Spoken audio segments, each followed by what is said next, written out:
fam? Another video in my how to prepare for a marathon series. In this video, I'm going to talk about my marathon evening before and morning of routine. I'm going to go through the night before and the hours leading up to the marathon itself. I'm going to talk about what I do, the things I take, and how I prepare. You guys can follow along if you want, but this is what I do. And guys, comment down below if this is what you do too, or if you have any questions about anything. So a little bit of a fun video, a little bit of quick, may throw some humor in there. And yeah. All right, so the night before, about 12 to 15 hours before is when I'll have a large carbohydrate-ish dinner. Just a little bit more carbohydrates than usual, maybe pasta or bread and stuff like that, but not too crazy.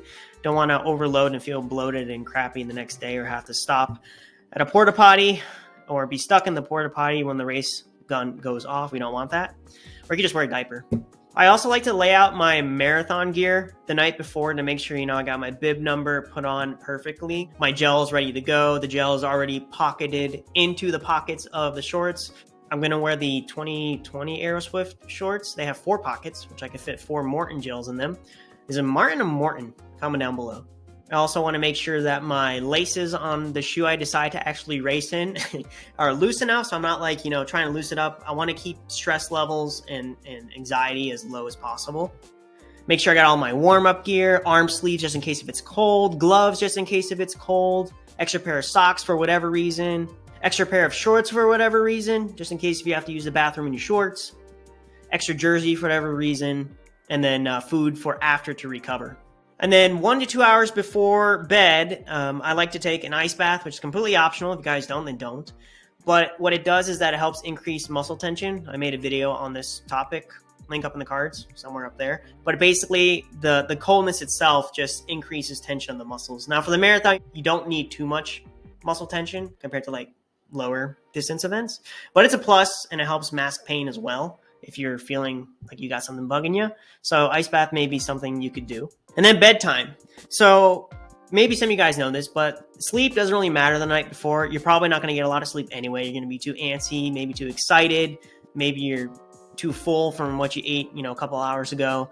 But the night before, it doesn't matter. What really matters is 2 nights before. All right, so now we got the morning of 3 hours before.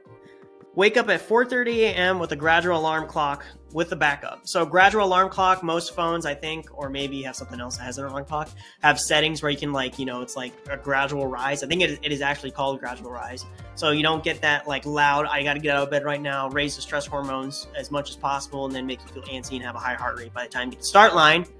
So I would suggest a gradual alarm clock, and then maybe set up something else. If you got a second phone or someone you're staying with, another alarm clock that's after the fact, maybe 10 or 15 minutes later, just in case if you don't get up. So it does wake you up, because you don't want to not get up for your marathon that you trained, the last 6 months for and spend lots of money to stay there and run it. So make sure you get up is the most important thing. I usually drink 1 cup of coffee or 1 packet of rum gum. Each have either 100 milligrams of caffeine. Make sure you're cleared by a qualified healthcare provider before you decide to take caffeine. But caffeine is going to help get the stuff going, the bowels moving, so you can get the food you ate out the night before out of you. So you're like 10, 20 pounds lighter.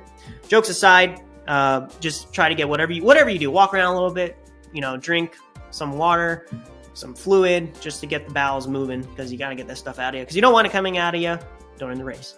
I also like to normatech for 20 minutes or so to also raise muscle tension. If you don't got compression boots, it's totally fine. Definitely also helps too if you flew a long way and your blood pools in your legs, and normatech is great as a phaso pneumatic compression device. Or I also like to do active isolated stretching. I've experimented with this technique before. Link in the cards. This is an older video of mine, but basically it's like a 2-second hold stretch where you're contracting and relaxing opposing muscles. So you're getting, that muscle pump, that lymph drainage, that increase in muscle tension. You may notice that you may feel a lot more pep in your step after doing it, especially if you use it on one side, then you stand up and walk around. After this point, I head to the porcelain throne, one of the nicest chairs of any house. And during that time, I watch videos that will pump me up, like Goku going Super Saiyan for the first time, or videos of Kipchoge doing his thing, which is pretty much the same as watching Goku going Super Saiyan for the first time. So Goku equals Kipchoge, or Kipchoge equals Goku. 2.5 hours before, I like to eat some picky oats for breakfast. Link in the description down below. There should be a coupon code down there. It's really tasty oatmeal. Can't beat chocolate. It's my favorite flavor. because it's got beets in it and chocolate. Speaking of beets, 2 hours before, I also like to take a serving of beet juice or extract. It takes about 2 hours for those dietary nitrites, I'm pretty sure it's nitrates, to hit your bloodstream to help benefit you. So you have to take it 2 hours before. You can also start consuming a 20-ounce electrolyte fluid at this point in time. Make sure it's got ample salt, like Morton, or Noon, or Gatorade Hydration, or anything like that. I don't know about Pedialyte. Your body can only absorb about 6 to 8 ounces every 20 minutes, so don't go crazy with it, like chugging it. Aim to finish with an hour to go up until your race time, because you don't want to have to pee during the race. Still at the 2 hour mark of 2 hours before, this is when I'll probably leave the hotel, maybe a little bit earlier, to start heading over to the start line. Now, if you're far from the start line, you may have to go earlier and take public transportation, or have someone take you. Or if you're at a hotel that may be half to 1 mile away. 1 hour before, I take another packet of Run Gum. I'm a caffeine addict. Probably another 100 milligrams, because I'm going to take another 200 during the marathon in the form of Martin Gel 100. Separate video, I'm going to talk about what I take during the race itself. I usually do a 5-minute warm-up, because you're about to run 26.2 miles. There's no reason really to do, 10 to 20-minute warm-up. I do some drills just to get the heart rate going, warm, make sure you're wearing your warm-ups and stuff so you warm up. And if you feel the need to drink more, take only small sips if needed.